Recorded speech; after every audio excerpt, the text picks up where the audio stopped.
कभी सोचा है कि एक अकेला इंसान या कहें एक गिरोह का सरगना कैसे उस दौर की सबसे बड़ी ताकत ब्रिटिश सरकार के लिए एक बड़ा सिरदर्द बन सकता है? हाँ, और हम किसी आम चोर या डाकू की बात नहीं कर रहे हैं आप। बिल्कुल नहीं। हम बात करें एक ऐसे शातिर दिमाग की जिसके नाम से आप कह सकते हैं हिंदुस्तान के रास्ते कांपते थे, जिसका नेटवर्क इतना फैला हुआ था कि उसे पकड़ना मतलब लगभग नामुमकिन सा लगता था। तो आज हम उसी शख्स के काले कारनामों की दुनिया में उतर रहे हैं। जी हाँ, ठग बहराम, जिसे कई जगहों पर बीरबल भी कहा गया है वैसे। अच्छा, बीरबल भी? हाँ, और इसकी कहानी सिर्फ सैकड़ों कत्ल और लूटपाट की नहीं है। नहीं, ये कहानी है धोखे की, भेष बदलने की कला की। बिल्कुल, और एक संगठित आपराधिक गिरोह चलाने की। और ये सब उस दौर में जब भारत बदल रहा था। हाँ, और इस बदलाव की दरारों में कह सकते हैं ऐसे कई गिरोह पनप रहे थे। सही कहा। तो सबसे पहले उस जमाने को थोड़ा समझते हैं। ये कौन सा वक्त था? देखिए, ये था 18वीं सदी का अंत और 19वीं सदी की शुरुआत। मतलब मुगल सल्तनत कमजोर पड़ रही थी। हाँ बिल्कुल, और मराठा शक्ति भी बिखर रही थी, और उधर ईस्ट इंडिया कंपनी धीरे धीरे अपने पैर फैला रही थी पूरे हिंदुस्तान में। जी, तो एक तरह से सत्ता का एक खालीपन सा था, और कानून व्यवस्था कई इलाकों में बहुत लचर थी। और इसी माहौल ने ठगों को फलने फूलने का मौका दिया है ना? हाँ बिल्कुल, ये कोई नए नहीं थे, ठग तो सदियों से थे, इनका जिक्र मिलता है। अच्छा। लेकिन इस दौर में खासकर उत्तर और मध्य भारत के रास्तों पर जो व्यापार के रास्ते थे, तीर्थ यात्रा के रास्ते थे, उन पर इनका आतंक बहुत बढ़ गया था। जी हाँ, चरम पर था। और ये सिर्फ लूटते नहीं थे, इनका तरीका कहीं ज्यादा भयानक था। क्या था इनका तरीका? मतलब ये इतने खतरनाक क्यों माने जाते थे? इनका मुख्य हथियार था धोखा, पूरी तरह से विश्वास जीतना। अच्छा। ये गिरोहों में चलते थे, 50, 100, कभी कभी उससे भी ज्यादा लोग। इतने सारे? हाँ। और वो यात्रियों के काफिलों में ना घुल मिल जाते थे। कैसे? मतलब कभी व्यापारी बनकर, कभी तीर्थयात्री बनकर, कभी सिपाही। हफ्तों तक साथ सफर करते थे। साथ में? हाँ, कहानियां सुनाते, खाना बांटते, मतलब पूरी तरह से विश्वास जीत लेते थे। अच्छा, यानी पहले पूरी दोस्ती, भरोसा और फिर मौत। हाँ, जब काफिला किसी सुनसान जगह पहुंचता जहां मतलब कोई मदद मिलने की उम्मीद न हो, तब इशारा मिलते ही हमला करते। और इनका सबसे आम और सबसे कुख्यात तरीका था रुमाल या कपड़े के फंदे से गला घोटना। ओहो, इसी को फंसीगिरी कहते थे? जी, फंसीगिरी। ये बहुत तेजी से बिना शोर और खून खराबे के शिकार को खत्म कर देते थे। और फिर लाशों का क्या करते थे? लाशों को वहीं गाड़ देते थे या कुओं में फेंक दिया और सारा माल लूट लिया। बाप रे। ये इतना संगठित था कि हर सदस्य की अपनी भूमिका तय होती थी। कोई निगरानी रख रहा है, कोई गला घोट रहा है, कोई कब्र खोद रहा है। ये तो वाकई रोंगटे खड़े कर देने वाला है। और इसी खौफनाक दुनिया का कह सकते हैं बेताज बादशाह बना बहराम। हाँ। वो कैसे इस मुकाम तक पहुंचा? क्या खास था उसमें? देखिए, बहराम के शुरुआती जीवन के बारे में बहुत पुख्ता जानकारी तो नहीं मिलती। अक्सर ऐसे किरदारों के साथ यही होता है। सही बात है। लेकिन जो तथ्य सामने आते हैं उनसे पता चलता है कि वो सिर्फ एक क्रूर ठग नहीं था, वो बेहद चालाक और एक संगठित दिमाग वाला सरगना था। उसका गिरोह इसकी मिसाल है ना, जिसमें 100-150 सदस्य थे। हाँ बिल्कुल, अनुमान यही है, 100 से 150 सदस्य। और ये सिर्फ लुटेरों का झुंड नहीं था, ये एक अनुशासित इकाई की तरह काम करता था, जिसके अपने नियम थे, अपनी वफादारी थी और उसकी अपनी निजी काबिलियत। मैंने सुना है वो भेष बदलने में उस्ताद था। बिल्कुल, यही उसकी सबसे बड़ी ताकत थी। अच्छा, वो कभी जटाधारी साधु बन जाता, तो कभी माल से लदा हुआ व्यापारी, कभी फटेआल फकीर, तो कभी रौबदार सैनिक। मतलब पहचानना मुश्किल, अरे नामुमकिन सा। वो इतनी आसानी से अपनी पहचान, अपनी बोली, अपना पहनावा बदल लेता था कि कोई सोच भी नहीं सकता था। माहौल में ऐसे घुल मिल जाता था जैसे पानी में पानी। और उसका सिग्नेचर स्टाइल, वो रुमाल से गला घोटना, इसी वजह से उसे रुमाल का शैतान कहा जाने लगा था, है ना? हाँ, ये तरीका ठगों में आम तो था, लेकिन बहराम और उसके गिरोह ने इसे जिस पैमाने पर और जिस बेरहमी से इस्तेमाल किया, उसी ने उसे ये खौफनाक पहचान दी। और आंकड़ों की बात करें तो वो वाकई दहला देने वाले हैं। हाँ, आंकड़े चौंकाने वाले हैं। क्या आंकड़े हैं? मैंने कहीं पढ़ा था 400 से ज्यादा हत्याएं।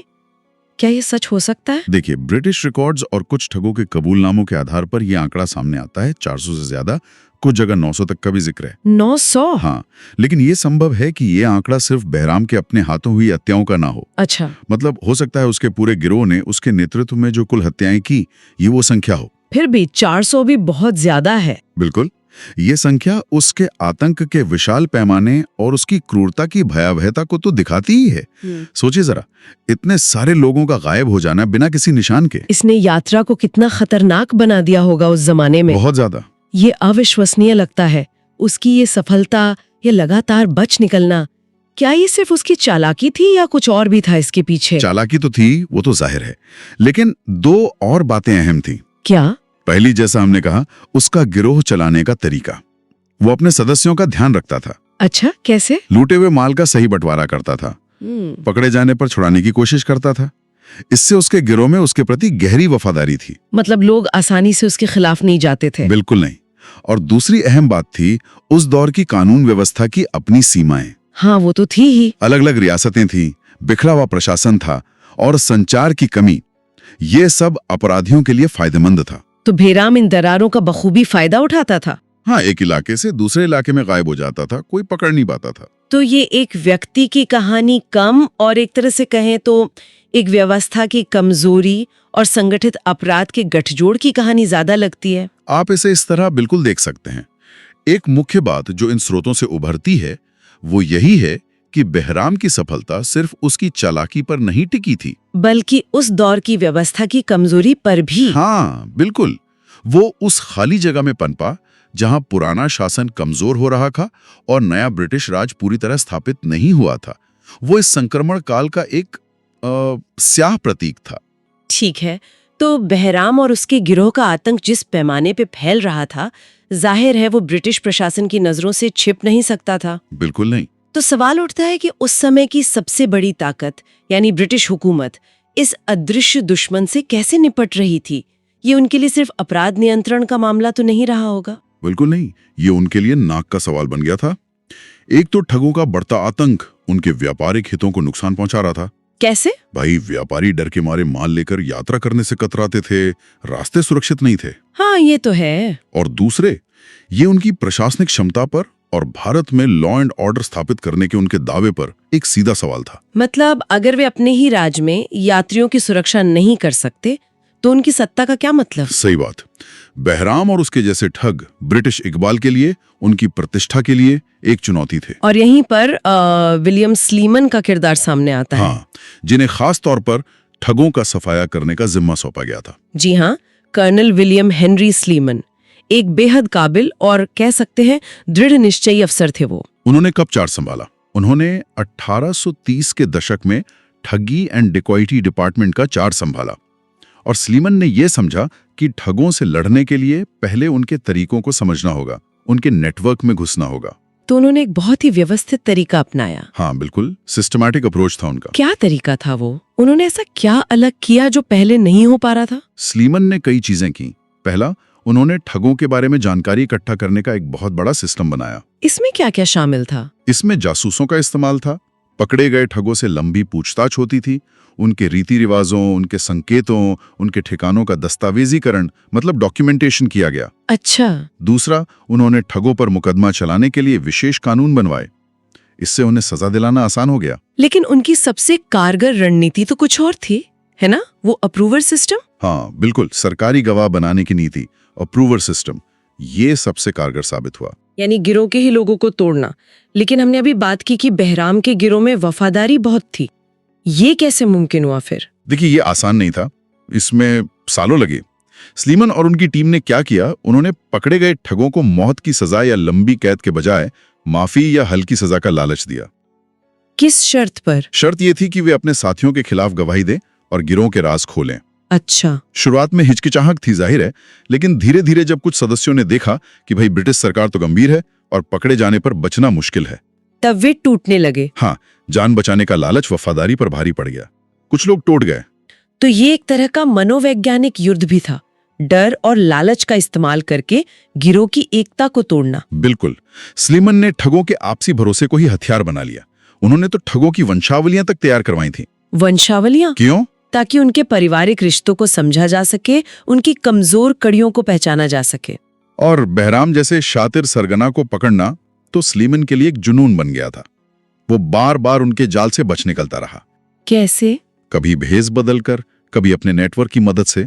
अच्छा। ब्रिटिश सरकार इतनी हताश हो गई थी कि उन्होंने बहराम पर भारी इनाम भी घोषित कर दिया था। अच्छा, इनाम भी रखा गया था? हाँ बिल्कुल। ये तो जैसे चूहे बिल्ली का खेल चल रहा था, लेकिन बहुत बड़े और खूनी पैमाने पर। हाँ, कह सकते हैं। आखिरकार बहराम पकड़ा कैसे गया? अंत कैसे हुआ इस लुका छिपी का? आखिरकार स्लीमन की वही अप्रूवर रणनीति ही कामयाब हुई। अच्छा। बहराम के अपने ही कुछ पूर्व साथी जो अब सरकारी गवाह बन चुके थे, उन्होंने उसकी लोकेशन और उसकी योजनाओं के बारे में पुख्ता जानकारी दे दी। और फिर एक सटीक जाल बिछाया गया और कई सालों की मशक्कत के बाद आखिरकार 1830 के दशक के अंत में, शायद 1839 या 1840 के आसपास, तारीखों पर थोड़ा मतभेद है इतिहासकारों में, हाँ होता है अक्सर, बहराम को धर दबोचा गया। ये तो स्लीमन और ब्रिटिश प्रशासन के लिए बहुत बड़ी जीत रही होगी।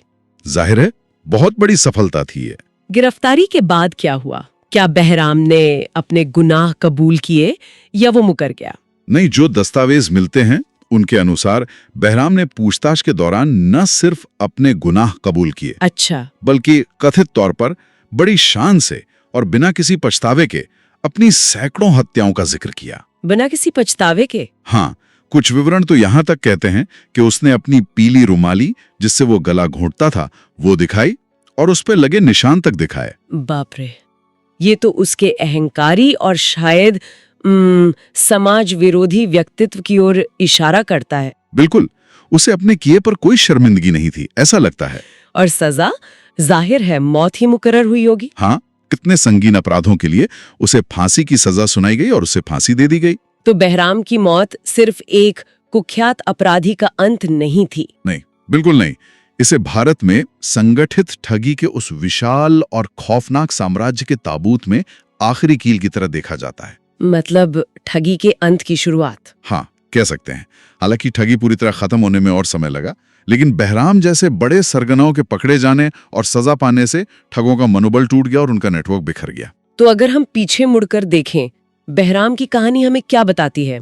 वो कौन था? एक दानव, एक चतुर रणनीतिकार, या उस दौर की उपज? शायद तीनों का मिश्रण था। वो यकीनन एक क्रूर हत्यारा था जिसके हाथ सैकड़ों निर्दोष लोगों के खून से रंगे थे, इसमें तो कोई शक नहीं है। हाँ, लेकिन वो सिर्फ इतना ही नहीं था, वो असाधारण रूप से चालाक था, एक कुशल संगठन करता था और अपने लोगों के लिए, भले ही वो अपराधी थे, एक तरह का नेता भी था। और हाँ, वो निश्चित रूप से उस दौर की सामाजिक और राजनीतिक उथल-पुथल की उपज भी था। बिल्कुल, जहां सत्ता बदल रही थी और व्यवस्था कमजोर थी, उसकी कहानी हमें अपराध की जटिलता और उसकी सामाजिक जड़ों के बारे में सोचने पर मजबूर करती है।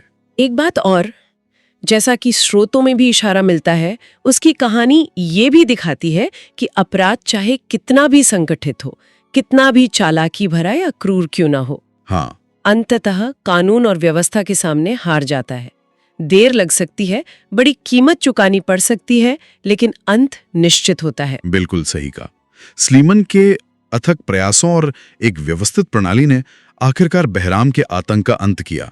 ये उस दौर की प्रशासनिक इच्छा शक्ति और संगठन की जीत भी थी, जिसने ठगी जैसी गहरी जड़ें जमा चुकी समस्या का सामना किया और उसे उखाड़ फेंका। जी हाँ, बहराम की कहानी एक चेतावनी है, लेकिन साथ ही एक उम्मीद भी कि सबसे अंधेरे दौर में भी व्यवस्था कायम की जा सकती है। तो ये थी ठग बहराम उर्फ बीरबल की अविश्वसनीय और दहला देने वाली दास्तान। एक ऐसा नाम जिसने कभी हिंदुस्तान के रास्तों पर खौफ का राज कायम किया था। अस्थिरता, राजनीतिक उथल-पुथल और बाहरी शासन जैसे औपनिवेशिक काल, क्या ये वाकई संगठित अपराध के फलने फूलने के लिए उपजाऊ जमीन तैयार करते हैं? बहराम जैसे किरदार क्या सिर्फ व्यक्तिगत बुराई का नतीजा होते हैं या वे बड़े सिस्टमिक मुद्दों के लक्षण भी होते हैं? ये बहुत दिलचस्प सवाल है। या एक और पहलू, इतिहास कुछ अपराधियों को इतनी शिद्दत से क्यों याद रखता है? हाँ, ये भी सोचने वाली बात है। बहराम जैसे लोग कुख्यात शख्सियत क्यों बन जाते हैं, जबकि उसी दौर के शायद उससे भी ज्यादा क्रूर अपराधी गुमनामी में खो जाते हैं? क्या ये उनकी अपराधों के पैमाने की वजह से है, उनकी चालाकी की वजह से, या फिर उस व्यवस्था की वजह से है जिसे वो चुनौती देते हैं? हाँ, ये कुछ ऐसे सवाल हैं जिन पर हमारे श्रोता अपनी समझ और स्रोतों के आधार पर खुद मंथन कर सकते हैं।